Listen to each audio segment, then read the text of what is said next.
had some technical difficulties, you know what I'm saying? And the number is still 248-905-1128. Still 248-905-1128. And I will be going ahead and sending out a link to my brothers that was on, and hopefully they will be able to get on with no problem this next time coming up. I'm gonna go ahead and hit the share button real quickly because I want this conversation to continue, and I think it was a real good conversation. We just kind of ran into some technical difficulties. So luckily, a brother got a couple of different options to make things actually work. So we're going to go ahead and I'm going to invite my guests again, and we can hopefully get these brothers in right soon. But again, this was a great topic. And let me see here real quick. We're going to go ahead and send this to Brother Tony Rowe, Gil Garrett, and hopefully some things work out. I can explain these technical difficulties real quickly, but I don't know if it'll quite be, sufficient for you. But I think we had a update on that program or the situation that I use. And then with that being the case of the fact of the matter, some weird things were happening when I was trying to go ahead and start the show anyway. And so now hopefully we can get some resolve with this secondary option with what we got going on right now. So I'm going to go ahead and send this link to a couple of other people right here. And boom. So I went on and sent the link out to a couple of other folks. And again, we were talking about Pastor Sowell. And hopefully you guys are still there. Go ahead and give me a give me a thumbs up or give me some type of comment that you guys are still there. Right now, the number is 248-905-1128, 248-905-1128. And hey, we can go ahead and try to go ahead and get this show on the road this time with our guests when they come in.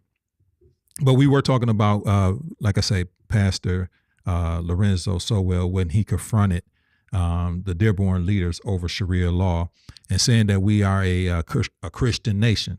They're basically saying like, yo, go back to where you came from in a way. And I would love to actually even speak to this guy, to this brother. You know what I'm saying? Like, I know of him. We haven't spoke. We haven't came across any kind of conversation or any type of things like that. We came through in passing, shook his hand. He received some accolade during his time when he was here in Pontiac. And then from there, Pastor Sowell has went on to, pray and speak at the White House. He has went on to do some more magnificent things, you know what I'm saying? And for his career, his public career, and become prominent in ways of being notarized as far as in the news and in the public. So he is an outspoken pastor from this area, but he delivered a furious speech. He delivered a furious speech amongst the people. So I'm gonna go ahead and try to get these brothers on right now.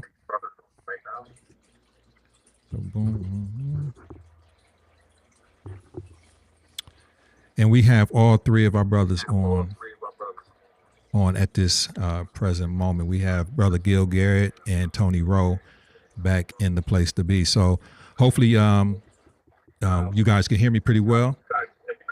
I still hear an echo. I hear an echo from someone though. I can hear you pretty good. It sound like I heard an echo coming from you, Santel. I don't know if you want coming from us. Really? I'm just on a plain laptop. A plain laptop. I just Hey, I'm thinking, yo, is tonight the night or is what's going on, man? But yeah, I think everything kind of sounds decent now. I don't know about we're gonna wait and just see what the people might say, but everything kind of sounds decent to me at this moment. So I'm gonna go ahead and let it fly okay. and let one of you guys go ahead and take the floor. Callers, please call in 248-905-1128. And Brother Gil, I think we left off with you. I mean, like I said, when when you're going into a community, and you're talking about building trust, and you're talking about building capacity, going in high, um, and very hype and high energetic moments is not the time to do that. I believe from my experience and having to navigate different communities throughout the country and various works that I do, you have to um, show up when the lights and cameras are not on. And so when we start speaking about other religions and how they carry out their rituals and their beliefs, you got to have facts and documentation. It's not good to just say, okay, this is what you think this person know or what you think these people are doing, as if people are living so lawless in America that um,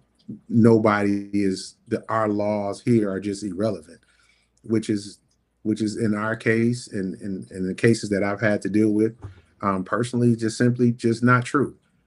There are people who believe that they need to carry out the extent of the Sharia law in America and have been challenged on that.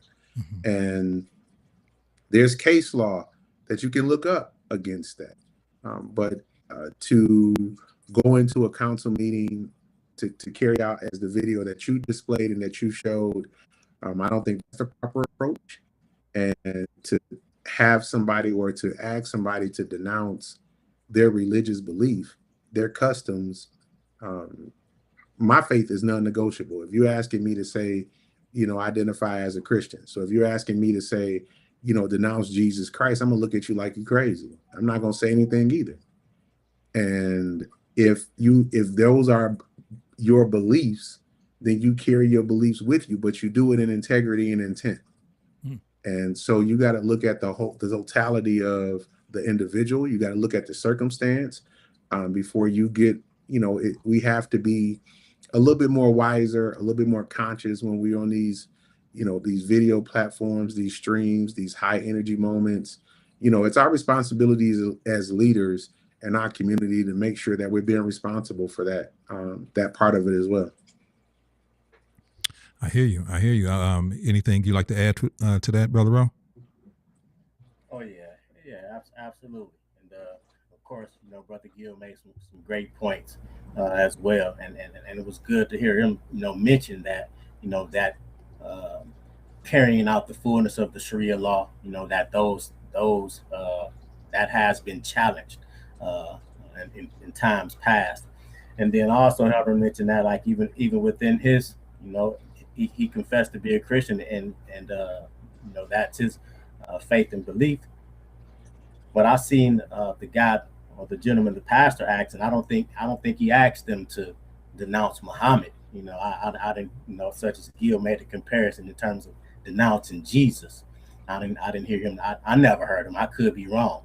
He asked them not to cut you off because we're in a conversation, but he asked them to denounce the Sharif faith, Sharia law, which is a Sharia law, which is part of their Muslim practice. So you're asking them to denounce a part of their faith on public TV in front of everybody. Yeah, but I think you made the comparison to saying in terms of, you said denouncing. If somebody would have asked you to denounce Jesus, so the proper comparison to Jesus in Christianity would be Muhammad. And as a well, Muslim. It's not necessarily. Let's let me finish up and land. But Christianity doesn't have a law, though. Finish. Like we can talk about that. We can get a little depth into that. But when I say Jesus came back to erase the law, so that will be the law. So according to what we believe. I got you. But yeah, and so if you are completely okay with being governed by the United States law, then it shouldn't be no problem to say, okay, I denounce this particular law. You can still practice your faith. You can still Muhammad can still be your prophet. No one, no, I didn't hear the guy, and of course, I'm not defending him. I don't know what his political beliefs is, but I'm coming at it from a religious standpoint more so even than a political standpoint. From my understanding, this may be a religious guy who's in politics, so he could be potentially even juggling the ball. I'm coming at it from a religious and as well as a Christian myself from that worldview or whatnot, and so it sounds like based on what I got off the short clip that we watched, it sounds like he was placing emphasis on the denouncement of the Sharia law, which we know Sharia law has things that don't line up with the United States laws. And so, of course, if you are okay with being governed totally by United States law, then I don't see a problem with somebody saying, okay, I don't just denounce Islam. I ain't denouncing or denying Muhammad, but I'm okay with being 100% governed by the United States laws and not trying to implement or intertwine Sharia law within United States law. Go ahead, Garrett. But in his comments to them prior to, when you say Sharia law, and again, if we're more knowledgeable about our own faith and what it is, and most people who are not in that room are aware of what Sharia law is, or even what the Christian law is as it relates to Jesus Christ doing away with the law and saying, hey, take these particular commandments, follow what I'm asking you to do. These is what my father have requested of thee. Then, people you can manipulate a situation where you act as if like these people are going against the United States Constitution. And they would not be sitting on that dais if they were going against the United States Constitution. They would not be allowed, or he wouldn't even be able to speak if they were operating under the law in which he says that they are governing Dearborn, and they're not. And so if we just stop right there, and just in him being able to speak for his 3 minutes at that dais is an Open Meetings Act. That is a constitution. That is a law governed by government for governments such as Dearborn, etc., and meetings of the public body. If they were operating under Sharia law, he wouldn't even be there. Matter of fact, if the Sharia law to the practice of it in Middle Eastern countries, he wouldn't have even got his first word out. He wouldn't even been able to sit in that room and visiting Middle East and being able to dove in that culture and understand, and having friends that are Muslim and believe in and how they operate under Sharia law, both in old world, I call it old world, new world. When you come here is new. When you come to the United States, they understand clearly there's certain things that they can't do. But it's some people who are in their 70s and 80s who felt like they could. And that's what I was referencing when I meant that, that United States would, we don't play that over here just to speak plain. We don't bring you can't bring another set of laws into America thinking that we just going to ignore it. I haven't seen it done that way. Now, if some things have slipped through the cracks and maybe some practices have been displayed and not open, and people have tight-knit communities and they want to bring their culture inside of America, that has happened. But when you instituting government, when you're trying to say government cannot control everything in every aspect, I'm just simply saying on the clip, being familiar with this particular pastor, how he's operated in the past, some things that have been displayed as it relates to the activities that led up to that meeting, and the person that he was with, he violated his own practices. He violated his own what he's asking them to do. He violated. This guy on the road, right? I'm going to say morally. Yeah. He violated what he's asking somebody else to do. And of Christian faith, of Christian faith, there's some things that we have to, or we should be doing to show ourselves to be better men than what was displayed in that room. And I mean, we can go all day. I mean, Abraham's had many sons. We can go all day between Muslims and Christian. That's gonna go way past and before me and you and before this, this incident. But what I would urge him to do is to be a little bit more careful on how he's directing that attention, because if whatever you're asking for, you're going to get. And so when that young man, Mr. Lane, decided to walk into a predominantly Muslim, city, and he knew what he was doing. If you look at his social media, how he was hyping it up, he even said that he had bikers, as if he was having like MC clubs come through, outlaw MC clubs come through, and we're gonna ride down on them. Man, them dudes was on Hondas. No disrespect to Honda, Elites, 3-wheel, motorcycles and all of the other kind of stuff. Them folks wasn't outlaw biker MC as Mr. Lane portrayed that was gonna ride down on Dearborn that day. And then you wearing this Temu bulletproof vest with no plates in it, because one thing's for sure is he came with other people too, other agitators. And I call them agitators is because once you pardon somebody's behavior that has already went to the extreme, and then you pardon them, they're gonna feel they got an all access pass to do whatever they wanted to do. I guarantee you he could not come to Mac and Bewick and start talking about how black people sitting outside the gas station, how black people sitting outside the liquor store. Mr. Lane would not be able to do that. We wouldn't even be talking about him right now today. So him going to places that that sometimes people pick and choose places that they know protection is going to be. They know it's a spotlight there. They know they're going to be able to get some attention. And if you putting it on your social media, by now you should be monetized. If you not, I don't even know why you on social media. I wouldn't be on site. I mean, at some point, I don't comment a lot.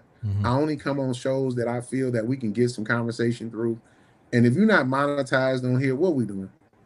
What you doing with all that agitation and aggravating? You trying to get your money up. And it's just a money grab to me in that aspect of what I saw from that.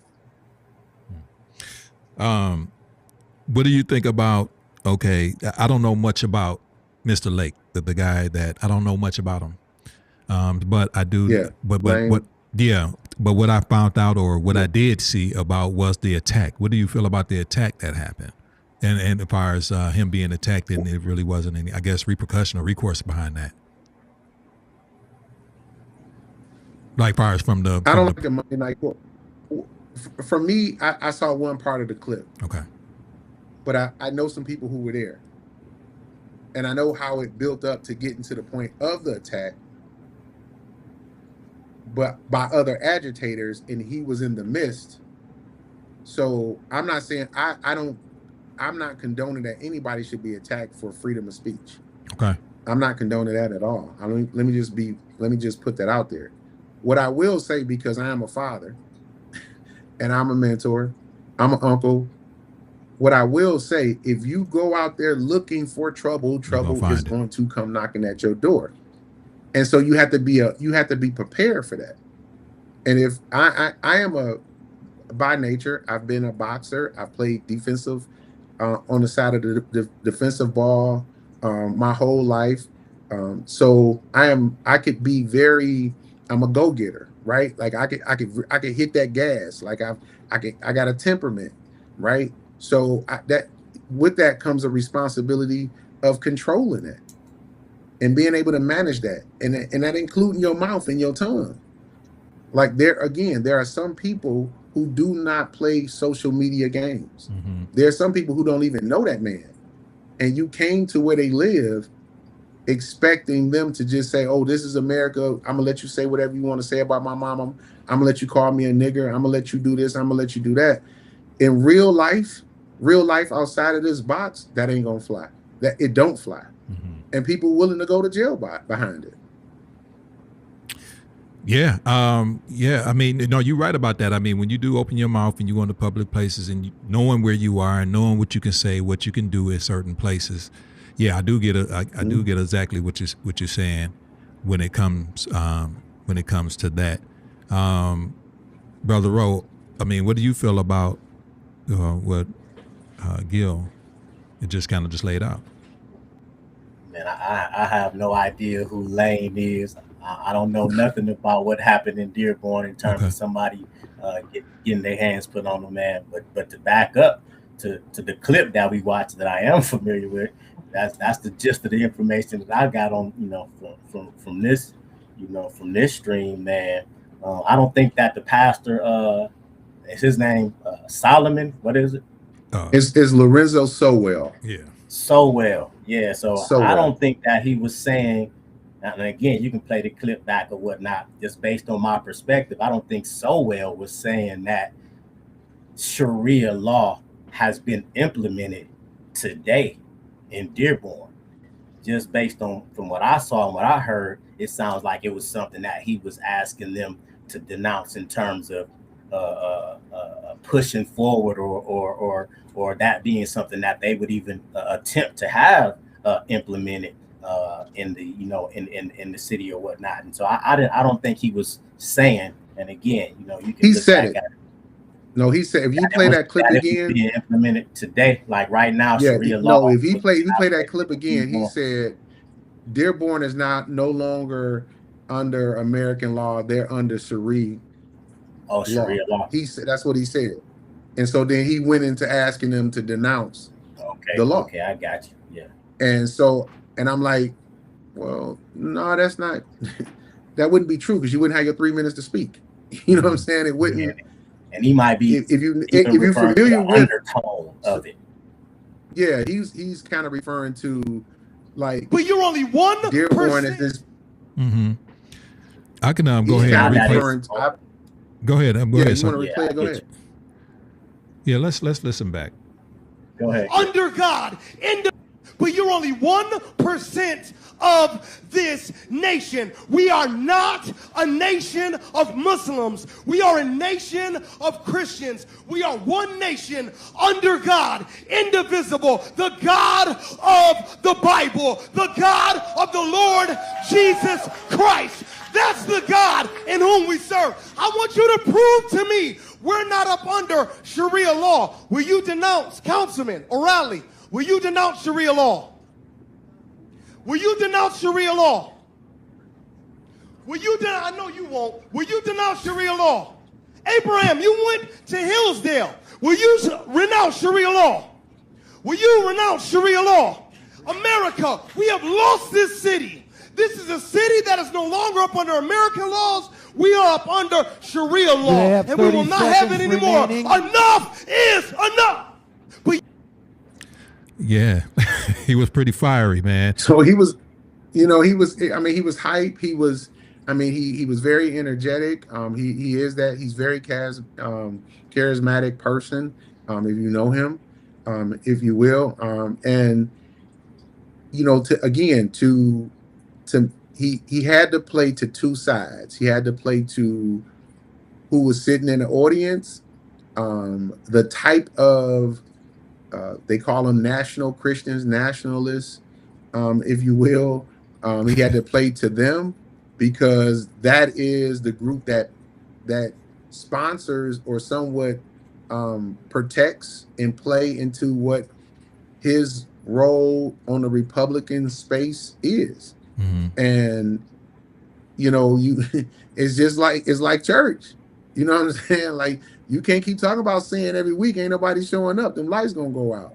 You got to put a little love in there. You got to play to who paying you, and those are the facts. I mean, I haven't spent much time in Dearborn. I passed through. I don't know. I frequent. You frequent. I frequent. Yeah. I'm not going to. I guess my experiences with the Muslim culture, like not black people that are converted to the Nation of Islam or things like that, or but fires real, real deal Holyfield Orthodox Muslims, yeah, like Sunnism, yeah. They have been like more or less. My experience firsthand has been fine, but it has been abrasive in a lot of ways too. So, do you I don't want to curve this and just turn into, but do you feel like, when I'm concerned about how it affects or looks at with our community, because I know Minister Sowell spoke on that, but it's just not only the Muslim community, it's also our Asian community too. And like, a lot of communities have Let's talk infiltrated. about that. Yeah, a lot of different groups have infiltrated more or less our communities and built a livelihood, a great livelihood off of our dollar and off our culture, but has not really even given back. I'm gonna give a great example, and then I'll just leave it there. I'm just gonna. I thought about this once before. How much money has China Jade got from us? But I don't see any backpack giveaway or anything like that China Jade sponsors anything. You know what I'm saying? But China Jade go ahead. I'm sorry. I could be wrong. No. And that's a great point, but you have not because you asked not. And so they in Waterford, I know they have, sponsored Waterford Little Leagues and things of that nature that they have done there. Before this, now what this previous ownership has done since it's transition owners, I'm not sure. I can't really speak to that, right? But what I have experienced coming to Pontiac, leaving Detroit as an adult, coming to Pontiac as an adult, because I saw a better opportunity to live the lifestyle that I wanted to live in Pontiac, but then having to work my way through systems where a lot of times it wasn't some Pontiac folk are not as receptive to new leadership or young people coming because they feel like it's their spot. And it's almost like that baby boomer situation where kids couldn't get in the plant after they came from high schools because baby boomers wasn't retiring. So we can, if we're going to talk about the conversation, you got to talk about it from a holistic approach, from everything that happened and everything that's around it. If people and the selfishness of our community amongst ourselves. But most people won't look at it in a totality form that you will. You know what I'm saying? Most people going to look at it as, I'm not picking on China Jade. I'm just saying China Jade. But China Jade basically, China Jade, for instance, made their bones here in Pontiac. I remember growing up, they were on Perry Street, and we used to go there. And I don't know if that's where they started, but they were able to be around and maybe move to Waterford. You know what I'm saying? To a better location for them, or whatever the case may be. But I never seen growing up. Ask not blue shirt. Yeah. If you could, and that's another point I would like to say, because you know what, a lot of different religions can come to America or our location and preach there, but they can't. We can't go to. Listen, you can go to Yemen and preach gospel of Christ and preach. I can go to Yemen and preach the gospel, but the consequence of that, because that government says this is the religion that we believe, this is what we're going by, and if you break this law, this is the consequence. I got to be able to and willing to deal with that consequence. If it was that heavy on my heart, you just go. You don't get to you don't get to pick and choose. You don't get to pick and choose your calling. You don't get to just say, well, can I, and I respect his question. I respect his question, but it also comes, it's not just that blanket. Yeah, I can go and do that, but there's a consequence. And what people, human beings, we've gotten to the point where we don't want the consequence. We just want to do whatever we want to do. And that's just not going to happen. Like there's consequences for coming to my house uninvited. There's consequences for getting into arm length of me. There's a consequence to that. But there are also laws to that too, right? Like if my own self-preservation of if you coming into my space and I'm feeling violated and I do something, then I got to go to a court of law that's going to determine whether I had the right to do that or not. And it's going to be argued between two attorneys. and case law and all those other things that come into play in our judicial system. But is there a consequence to that? It is. And it's not picking and choosing. It is a core belief to that religion. To Mr. Gunner, SR. It is a core belief to their religion, but it's a consequence if I bring a different theology to what they're teaching. There's a consequence to that. So and you can't just pick and choose in Yemen about what you want to say and what message you want to carry to their people. I feel you. I feel you. Yeah, I mean, I just I'm overall looking at Mr. Sowell, what he, I know he's outspoken. I know, I don't know him personally. I can't quite say that. I know him. I mean, relatively, yeah. I know him personally. Okay. Right. Like I can pick up if I pick up the phone and call him, I believe he would answer. Okay. Like I know him personally. I've worked with him in Pontiac on several things that he's brought here. He was even turned away by local government here. Mm-hmm. He was turned away by Gunner local government. Gunner SR is after you. Listen. So it's a law because it's their country, and that's what they decide. That's how they decided to govern their law. Do you feel? And thank you for calling me a genius, Mr. Gunner. I really appreciate that. Do you feel? Because I do study it. I study it. Okay.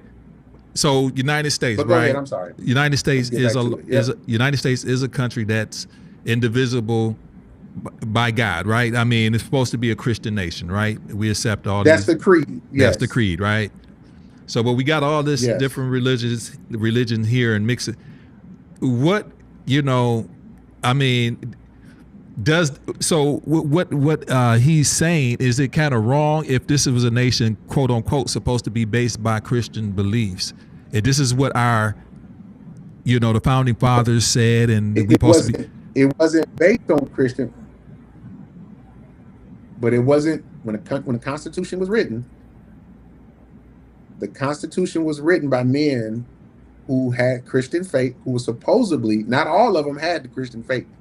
Not all of them was talking about under God, one nation under God, indivisible, and liberty and justice for all.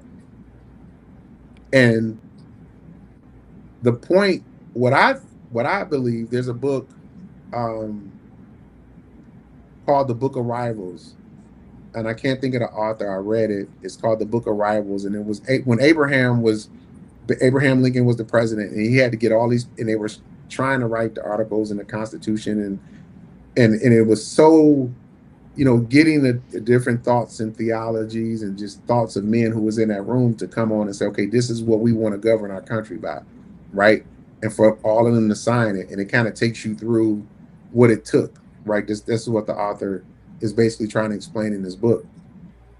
Is not just one set.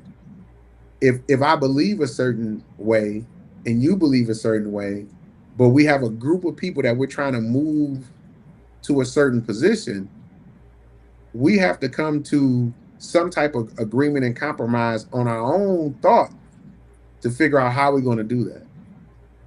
And again, if you talking about whether it's education, whether it's business, whatever it may be, these companies, these individuals, they say they own these stores and things of that nature. In God we trust. I'm sorry, Mr. Gunner.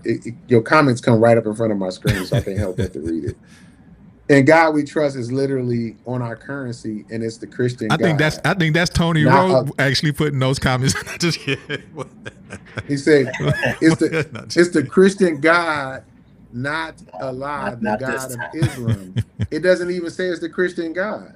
It's just saying God we trust. It don't say Jehovah. It don't say Yahweh. It doesn't say Muhammad. It doesn't say Allah. It doesn't say anything. It just says in God we trust. Because what they didn't want to do is be specific in that statement. What say you, Tony Rowe?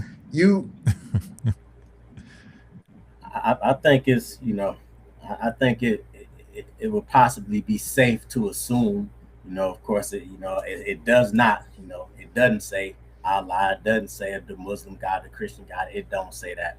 But I just believe that it was something that here in America would be assumed that it would be the God of the Bible.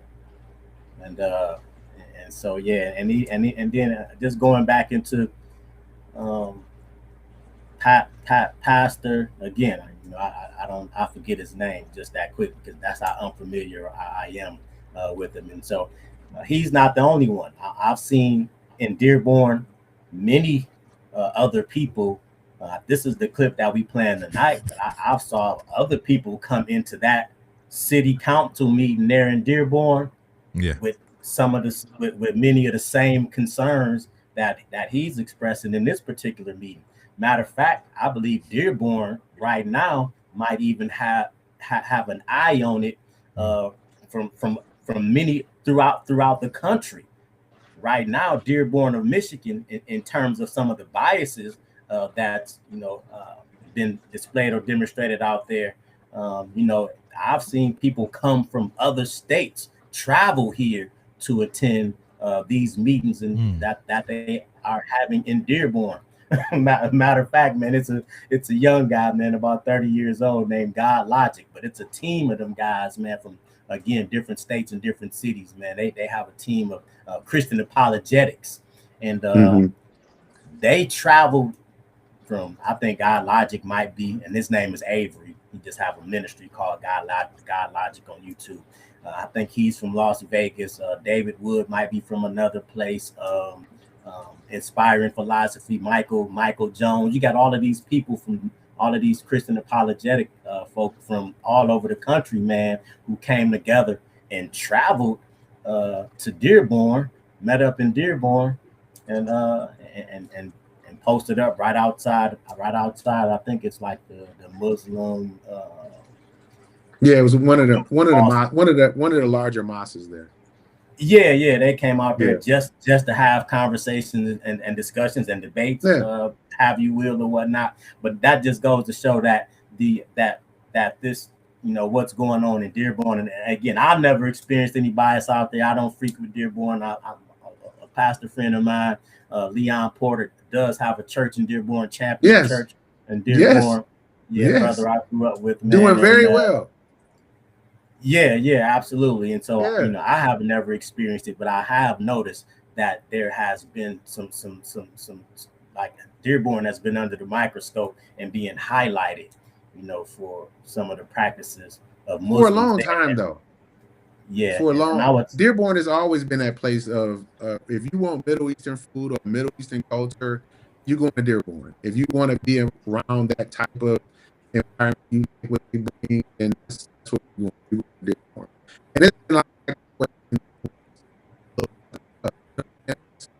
it's not anything new. You're saying, Mr. Garrett, is there a chance that possibly what the preacher is saying there in his preacher's voice, obviously, is there a chance that there could be some undertone of bias as it relates to possibly even how law enforcement approaches situations out there?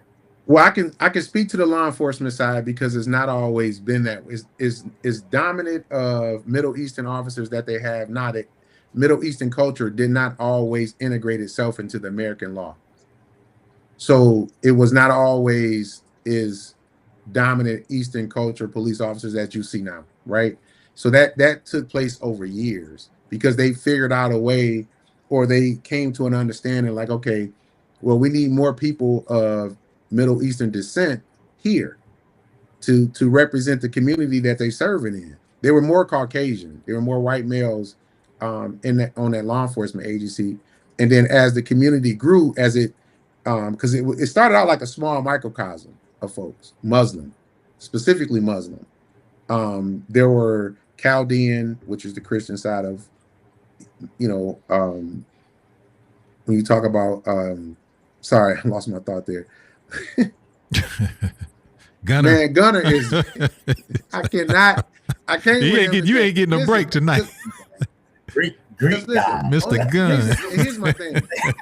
So the only reason The only reason why I keep throwing me off with Gunner, because I got this thing about people on social media, right? And so it's not that I don't take some of them serious, right? But with everything that's going on and people with these fake accounts and Gunner could be a Gunner could be Gunner can be A a bot. 20-year-old, right? It could be a bot, could be a 20-year-old person Oh man. who has no friends and all they do is sit around with these computers all day long and just get in conversations. So I don't really, so when it comes up, it's just kind of interesting to read since we're having this topic. However, like I was saying, it wasn't always, that community wasn't always as dominant in the Muslim faith as it is right now. And so over the years, when people would come, they get immigrants, people coming in, schooling. You know how our family is. Come here. It's no different than when they said coming from down south. Hey, come to Detroit. We come on the east side, and we started sprinkling our way to the west side. Then we started making our way to Southfield. Then we started making our way to Army Hills.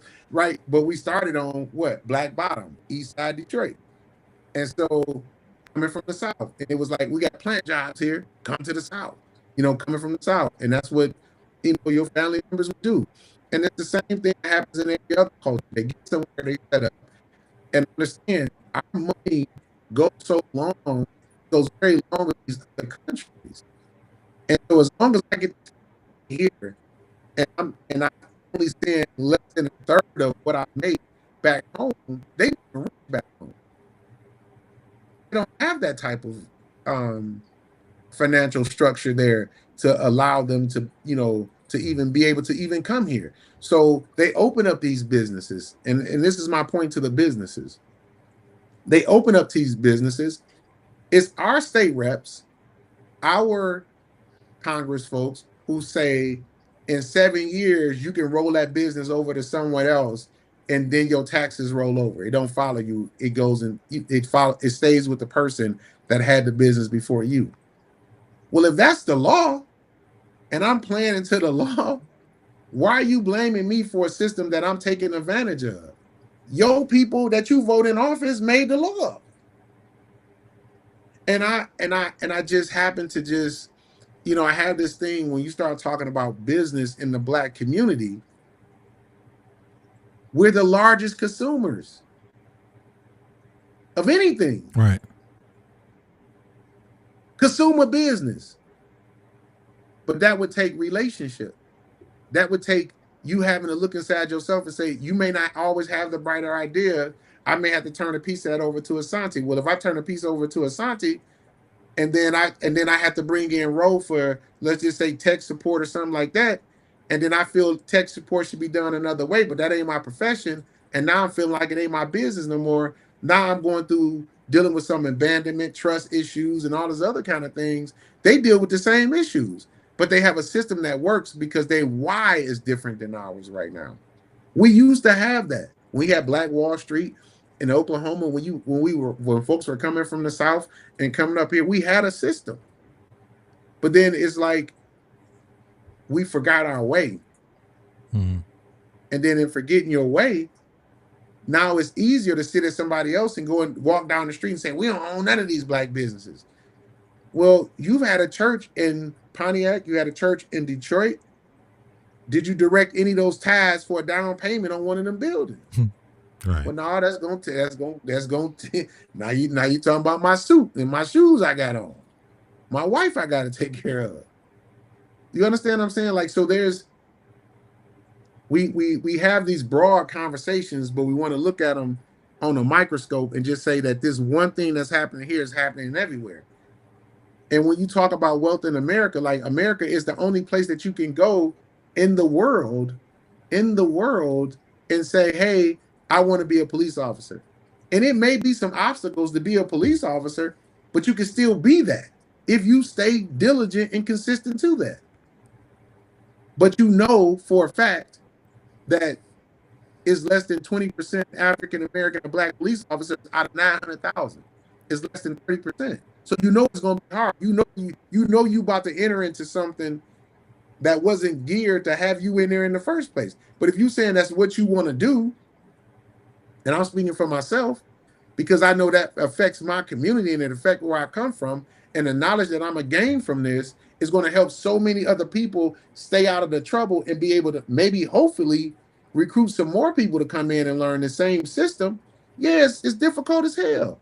Excuse me, I'm getting, but my why is pushed me to do that. So I don't go around blaming folks. Oh, we got all these Arabs in the gas station. They got this and they got this and they got that. Well, you can have the same thing, but you got to fight in that system. Nobody's going to give you anything. My grandfather, like I said, my grandfather told me a long time ago, you put nothing in nothing, you get nothing. And I'm proud to be black. Make no mistake about it. And I make no mistake about it. Being a black man, I think is the most blessed feeling to have in the world. I think we are the most amazing people on the planet.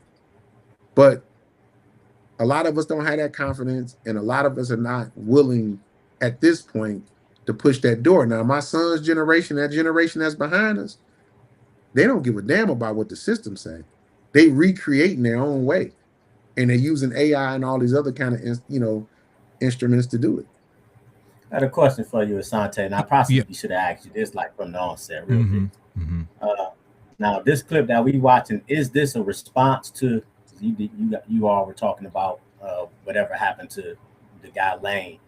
Is this a response to that? Yeah. The reason that the pastor attended the council meeting, city council meeting. Yeah. Okay. From my understanding, what happened to the guy, it was a demonstration of whatnot in Dearborn, and then he got attacked.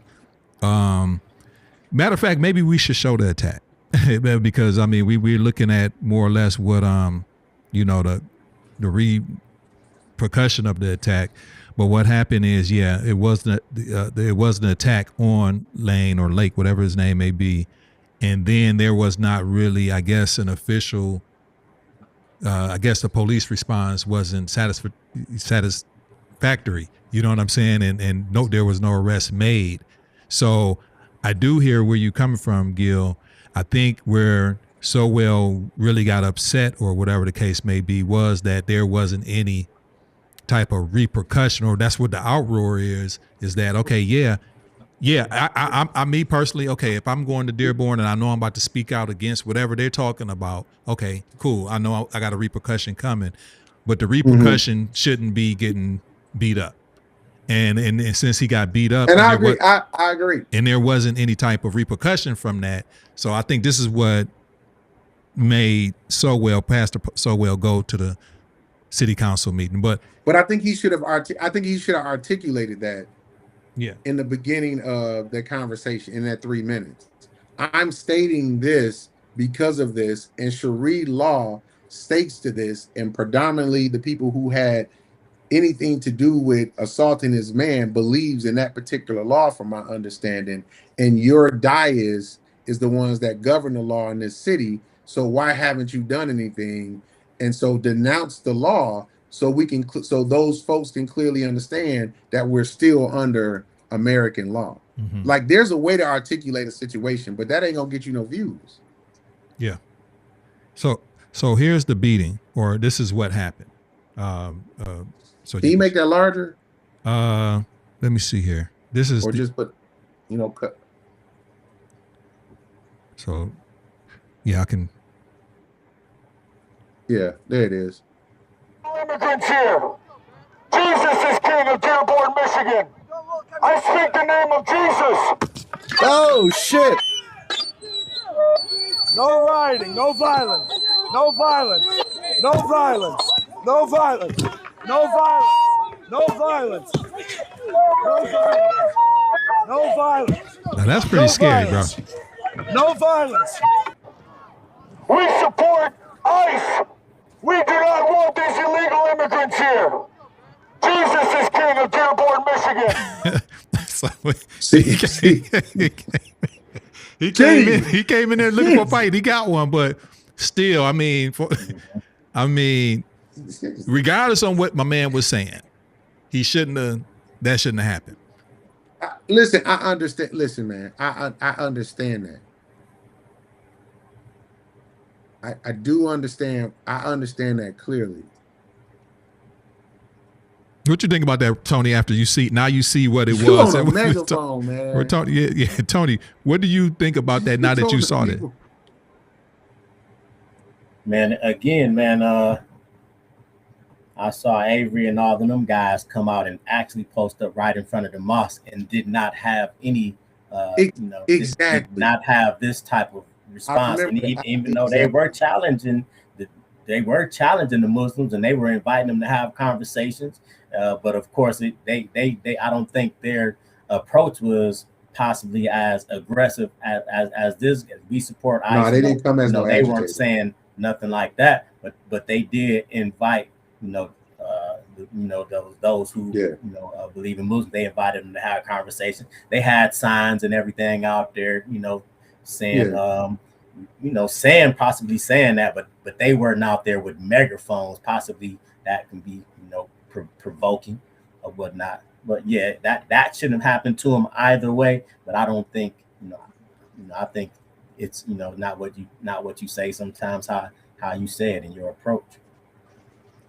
But I'm gonna tell you what I think really got him. This is my opinion. When he said Jesus is king, I think the ICE and all the other, I think I could be wrong. Saying that, huh?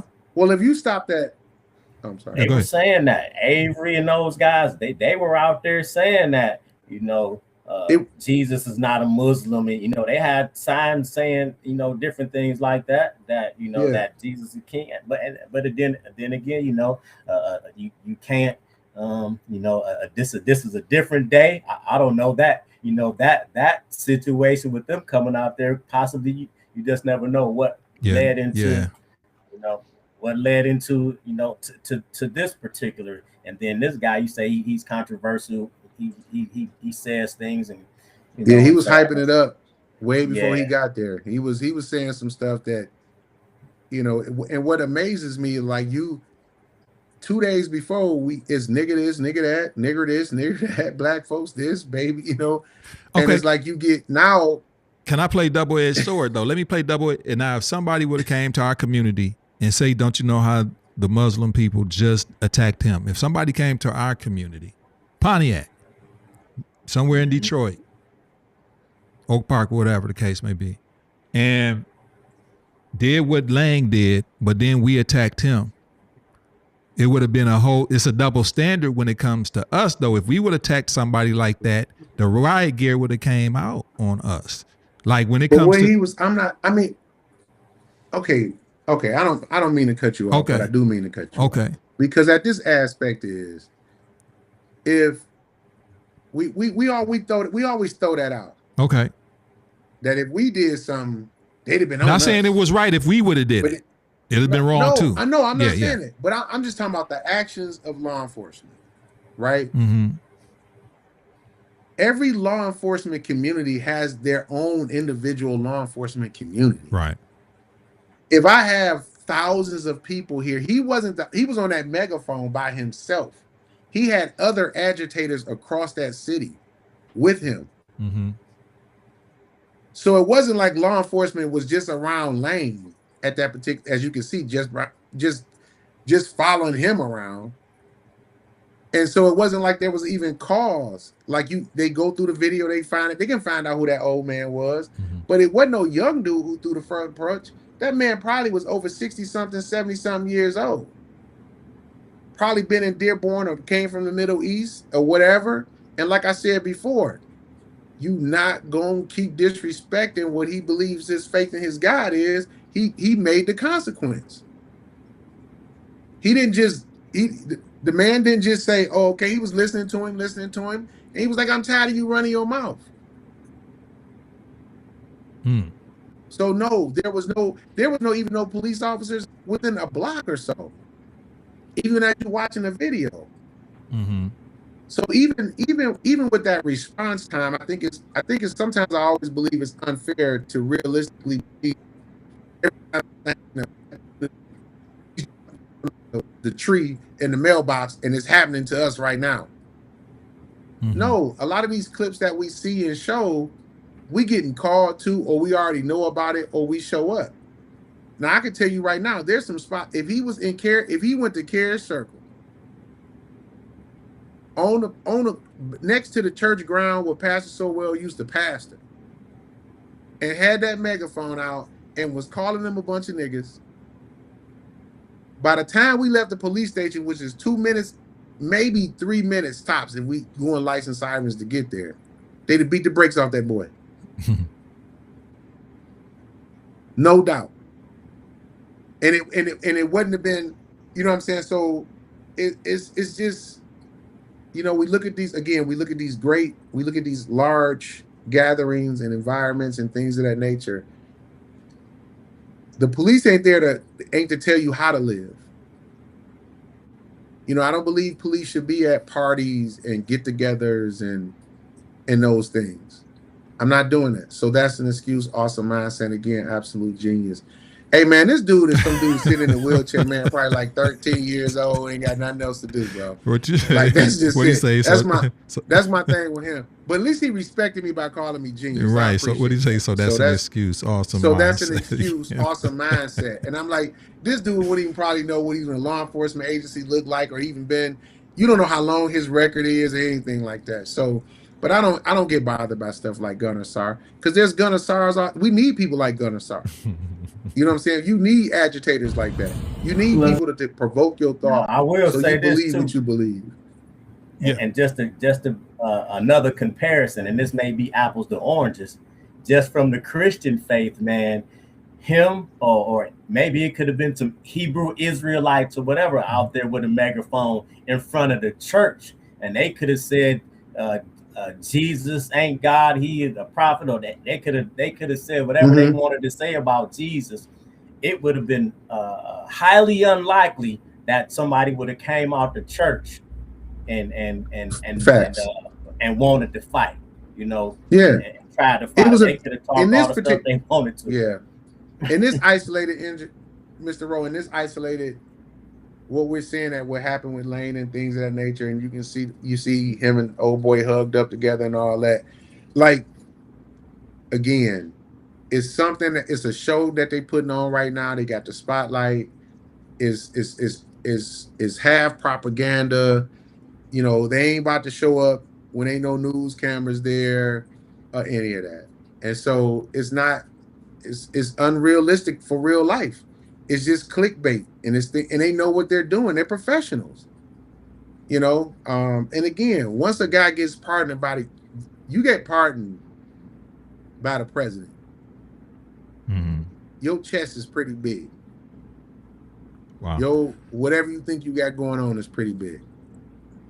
And if you don't take it and humble yourself and use it in a situation, but this guy, he didn't learn anything from the insurrection that happened and what he got pardoned from.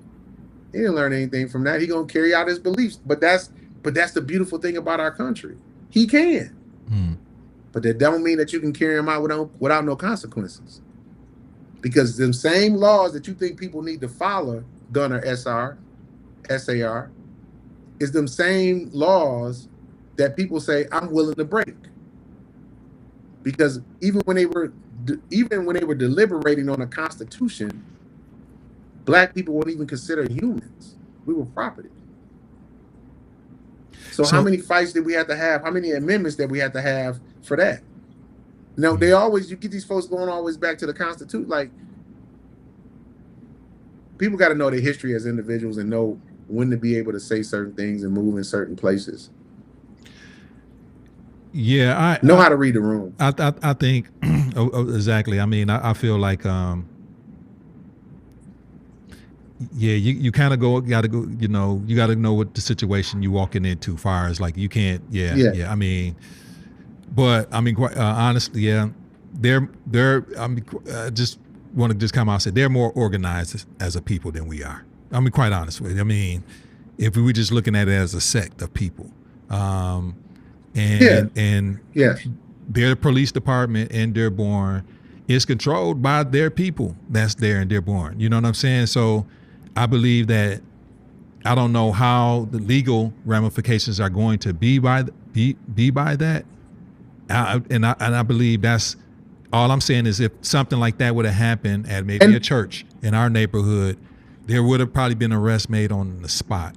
Whereas in Dearborn, you can we never seen nobody come there. Or even put it like this. Or even put it like this. When that happened at what happened, this kind of not off the subject, but kind of on subject.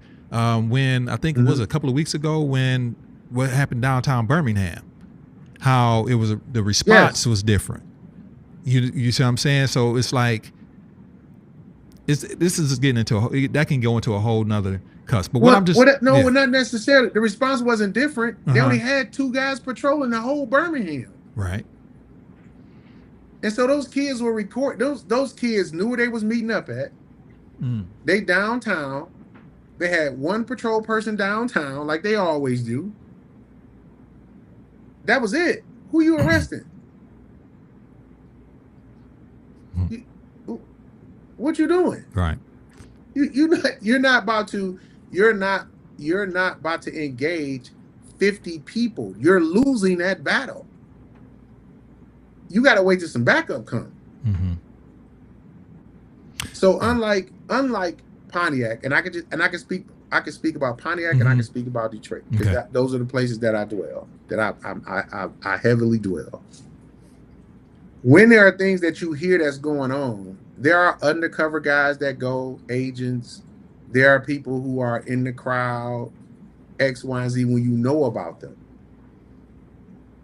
So it helps not to let things get too out of hand if something jumps off. But there are so many things that we don't know about. And then the first thing people response is like, well, if it was us, we would have been arrested. And I'm like, no, because I can tell you right now, there's a lot of things that used to happen in Pontiac. Well, we had block parties every weekend. And not all the time when a fight break out or something like that, we wasn't able to prosecute till afterwards and somebody came forth, because you still got to follow the laws of the land. Yeah, this is a big conversation piece. I just wanted to really kind of come on tonight, and like I said, this topic really just kind of came upon me around, like I said before I came on, like maybe 2 hours to 2.5 hours before I came on to talk about it, and it's just something that I wanted to talk on. I want to expound on it more, and give the people opportunity, because I feel like the technical difficulties kind of lost our momentum, because when we had at one point around 30 folks at once, so which was, and the conversation was flowing, but I think we just ran into some difficulties. But I would like to, honestly, I would like to actually be able to, if I could talk to this guy so well. I know, hopefully, if he ain't too big to holler, you know what I mean? But, I would like to talk to him. I think he'll talk to you. Yeah, I would love to talk to him. I'll shoot you his number. Yeah, I would love to talk to him and give him a chance. I mean, he doesn't need a chance, but I mean, I would just love for him to even just to come on the platform, even with you two guys. Man, Sowell not a bad. I'm sorry. What'd you say? I said Sowell is not a guy that's not approachable. You know what I'm saying? Like he's not approachable. The man is approachable. Oh, he is approachable. Like okay. He is approachable. He's not a person that's not without reason. As a man, if that makes sense. Yeah. Like to me, I look at this and it's just a character. Really? Just a character in his play. You don't think this is something that he evolved into, or was he, or do you feel like Sowell was like always? This was always who he was. He's just now actually having a chance to be more of it. I've seen him do things. Because I've seen him do things that the average man. I've seen him do things that the average man wouldn't do. Really? And you can't change that. Negatively, right? Like the nature, like no, positively. Okay. Like I've seen him do some things for families and kids off the books, not in this type of space and arena. But there's something about when you get in that limelight that if you don't know how to control it or navigate it or have a good coach around it, it's gonna take you to a different space. And so, he's been quiet for some time because of things that's been happening with Trump and things of that nature. But I'm telling you, when he's probably not on here, he's somewhere helping somebody. Yeah. You know what I'm saying? That's just the kind of person that he is. But isn't that like some of us are? You know, some things we are very outspoken about, but once we take that off, we're still that person. But we come home and we do our thing. You know what I mean? But because I'm not saying you're not saying that you're two different Gills or you're two different Tonys. I'm two different Santes, but we kind of all like that, right? You know, in a way. Yeah, we are. But I'm just saying, as the character, like with some of the things that he's saying.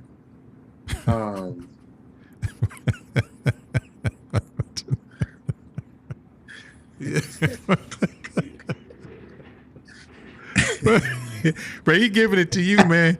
Got it. Like you said. That right there confirms it. You got to be about 20. Blue shirt. They can't even call you by. We didn't say your name a million times. He can't even call you by it. He's like, hey, but listen to Gunner's point. It took him so long. It took him so long to write that, man, and to have something to come back to say. Like I say, you need gunners like that in your life, man. You need people like Gunner Sarr, man. And what he said, listen. Then he gonna give you hearts. Nah, blue shirt is stuck in my head. And then he gonna give me some love. He's saying it's all in love. It's all in love. I know, man. You need people. Hey, man, it is not. We have to, man, I'm telling you right now, bro. And this is what one thing I even love about this conversation, and again, Asante, I say this about you all the time, and you know this. You allow us to be us in our space. Yeah. You know what I mean? Like, I don't, again, you can go on some of my interviews I've done with people, and I'm straight. Hey, Gil, like, you know what, Gil, before you say that, tight. you know, I think what it is, I don't know if it's your Wi-Fi, but I don't know, you can go into your camera as far as with the video and go to 720p instead of, I think you may be on 1080p, and that might be taking too much bandwidth maybe. I know you got good internet there, but if you go to 720p and maybe lower the resolution, it might make things. That's a little better. Yep. I just lowered the resolution. Okay, that might change the. Okay, cool. Know what you were saying, brother? For Gunner Sarr, I made myself wider. I'm talking about my weight. But anywho, like you just have to, man. You just really we are able to have conversations and being who we are. Yeah. And being people who can real have a conversation about another brother, another black person, another brother in Christ, because that's God's child too. Yeah. You know what I'm saying? And be able to, and again, I know him. Like I've seen the development of him before this person show this character, and I call it a character because I know him. Okay. Right? He doesn't even have the capacity or energy to act like, to yell like that every day, all day. He don't. And again, you got to play to who, you know. Play to who pay you, huh? You got to play to pay. You know what I'm saying? It's just, you know, you feel me? Like it's not, well, I mean, this guy has gotten a ton of, Brother Rowe, I mean, this dude right here, man, has gotten tons of the exposure. I guess he prayed over President Trump when he got inaugurated. Man, did you see him at the inauguration? He quoted half the Martin Luther King speech. Yeah, so he became a big deal. He's becoming a big deal. I can't recall it. Yeah, man. It's and to people who need something to believe in, whether right or wrong or indifferent, you know what I'm saying? Like the dude is charismatic. Look at his smile, man. The way he wears hair. I mean, all of that, you know, plays into some of the stereotypes as black men and things of that nature. And, you know, you can't,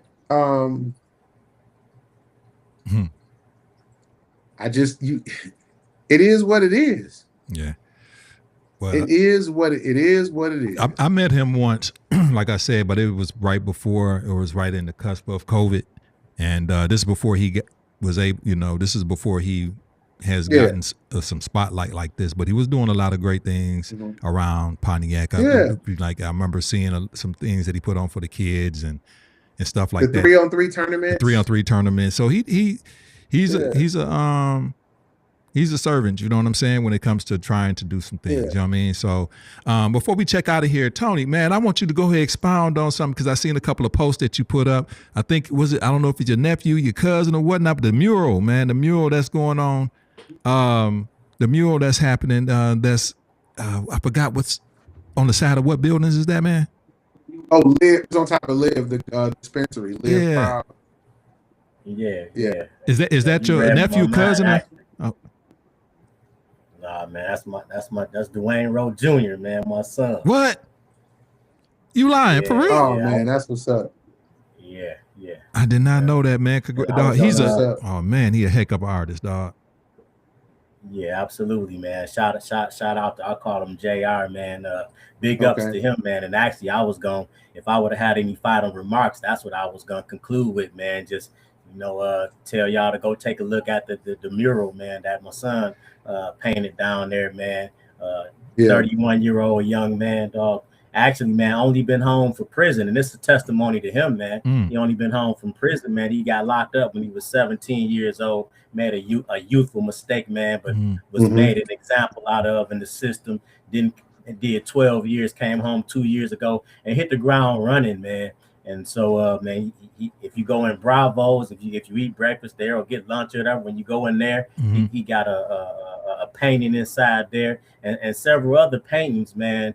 This has been the largest, project that he's had to date, man. But yeah, man, shout out to Dwayne, man. Right. That's solid, man. I did not know, bro. I did not know that was your son. Yeah, I did not know that was your son. I met him. I did a video with him in Isha Branner before the summer really kind of started. I did not know, but you met him prior to that too, though, Asante. You met him at when not this year's walk, but last year's Stop the Violence walk, when you was out there. You met him then too, when it was at M1. Yeah, absolutely. So you might have, I remember it now. But man, yeah, he a cool dude, man. He I can't. I'm looking at this and I'm gonna ride down there and get some drone footage of that joint, man. That joint it's sweet. It's sweet, man. Yeah. So when is the completion? Is he totally completed, or is he got a little bit more? I think he finished it up today. I think today was the final day for him to add his final touches to it or whatnot, man. But yeah, at this point it should be, it's all done. Yeah. Hey, Gunner's still getting at him, man. His glasses aren't big enough for this. Oh man. Gunner got jokes, man. But he's sleepy, man. That's right. But I appreciate you guys, man, actually hanging on with me, man. I like to give a little public apology. I don't know what it had happened. This is the, a first, but I don't know what happened with the system that I was using. So I had to go to backup number 2. That might be the main thing that I do now use. But so we had some great momentum and people was chiming in, man. But with these live streams, you can't lose momentum, man. That's one of the cardinal rules, starting and stopping, you start to lose momentum, man, but I like the crowd participation, but I do like that you guys have stuck with me, did come on, and I'm sorry, go ahead, Gil. No, I was just playing with the resolution. Okay, so I'm glad that you guys did. I get my glasses bigger. Right, but I'm glad that you guys stuck with me, man, and I'll be probably actually coming back a little bit more often now, but I had some transitional things that I had to over the last this last month, the last 3 or 4 weeks. I've transitioned to 100% back to doing the things that I do. So it's kind of been a transition spot for me, so I haven't been coming on as much. But is there any new developments before we leave, man? As far as I know, you got a candidacy for school district. So man, the candidacy has been going well, man. For school board, just trying to get more engagement. I took an educational route this time around. This will be my 3rd term. I'm coming to find out that people really don't understand the function of board governance and how it really works. So I'm using my platform now on Wednesdays, 8 o'clock. I've started to have meetings, Zoom calls with individuals who just want to jump in, meet the candidate, ask me questions. I'm very transparent and very open. I leave my phone number. That's been a good thing. I've had a few calls, but people know me to be who I am and know me to give you the facts and let you make the decision about that. It's a little different for me this time around because I'm a lot older, a lot more mature. I'm not wasting time. The youth is so precious to me because not just because they're youth, is that now I'm becoming that elder, right? Like at 51 years old, I'm looking at what 60 gonna look like, what 70 gonna look like, and what our city should look like. And so now just pouring into, students, anybody who want to listen. I don't waste too much time on people who just want to play around with this thing called serving the community, because it's just not to go to different stepping stones. I was very intentional and consistent about staying in education, staying in law enforcement, and making sure that I can position myself to raise leaders and have a legacy behind me, and a legacy for our city, not just Gil Garrett, right? Like, so I moved a third of my family here and got them started over and they taking advantage of what's happening and the things that the love and character that Pontiac gives. And then I got a nephew that's out in Colorado now who's doing coaching. That used to coach with the Panthers, but when I brought him here, he didn't even know that was even something available to him, right? So, he in Colorado now. He got a son and a daughter. I got another nephew who's in the correctional facility down in Wayne State. He didn't understand that he can come here. And I showed Pontiac Police that, we took him around and showed him some things, and then teaching him about just community. So it works. I know it works, and I want to continue along in that. I'm just at a point now where I just don't want to miss my mark. Right. And so I believe I know I'm the most qualified candidate in this particular race. I have the most experience. And I believe that if you want to look out for your taxes, if you want somebody that that's doing the right thing and that's going to consistently push through whatever adversity come my way, I'm your candidate. I know I'm not the cup of tea for everybody, but I know I'm the cup of tea for everybody's safety, accountability, financial stability, and educational success. I know I'm that person for you. Got you. Brother, I'd like to thank y'all for coming on, and I'm going to give a big shout out real quickly to this. Tomorrow morning, if you guys ain't doing anything, ride for thyself. This is what I'm going to be doing tomorrow morning at 10 o'clock after being in the driver's seat. Tomorrow morning, I ran into this brother and his wife gave me a flyer in the Home Depot parking lot. And I said, you know what? I'm going to get up and I'm going to go ahead and I'm going to go, what it says, ride for thyself at 10 o'clock at Wyac Park. And that ain't Derek and Kia, man. No, man. Don't they like Kia a little bit? I'm like, well, what the world? Bruh. But yeah, my man, I don't even know who he was, but he saw me riding my bike, man, and he gave me this flyer, and it's on Facebook, but I don't know what the organization is, more or less, but I said, you know what? You look like good brother and family man. I meet him I meet the crew or whoever going to be at Wyac Park, the Mill Dam, at 10 a.m. tomorrow. So if you got a bike and you want to get some exercise in, they're doing a 4-mile scenic ride for good vibes and great people, making the community stronger. So ride for you, ride for us, ride for thyself. That's pretty much the rhyme and reason for this ride. So I'm going to get up tomorrow morning after being in the driver's seat.